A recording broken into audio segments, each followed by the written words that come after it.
I've not been here before. Yeah. I've still got my phone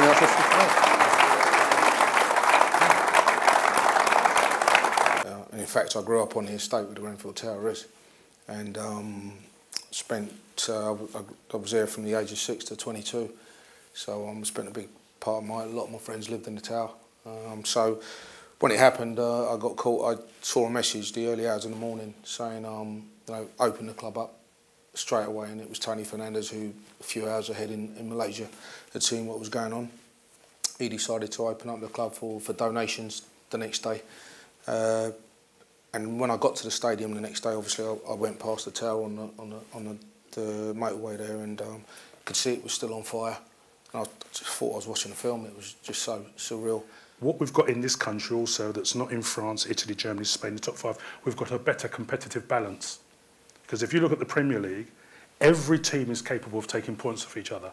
And that's, in my opinion, with the integrity of the game we have in this country, with the competitive balance, that's one of the key indicators for one of the reasons I think if the clubs are prudent and run their business correctly in terms of the ratio of wages on player acquisition to their turnover. You know the story of a manager who goes to see the doctor and asks him, how do I live longer? And the doctor said to him, stop to manage straight away, stop to drink, stop to smoke. And the manager tells him, but you guarantee that I will live longer? And the doctor says, no, not at all, but it will feel much longer. Oh, listen, you get good coverage and you get coverage and less good coverage. I think primarily, generally, we have really good coverage of our sport in this country. I mean, some person's commentator, you know, won't like, and you know, you'll like someone else, and the same person will like the person you don't like, and you know, that's the nature of the game we live in, because it's opinion about people's having an opinion.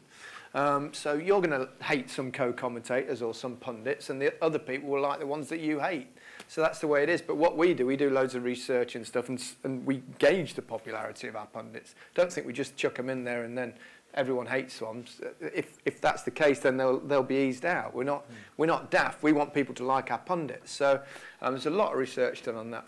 It's never published, but it's internal. But I kind of involved in it, so I know. Yeah. We've never had so much coverage, in-depth coverage. I mean, take the Guardian, take the Times, take the Telegraph.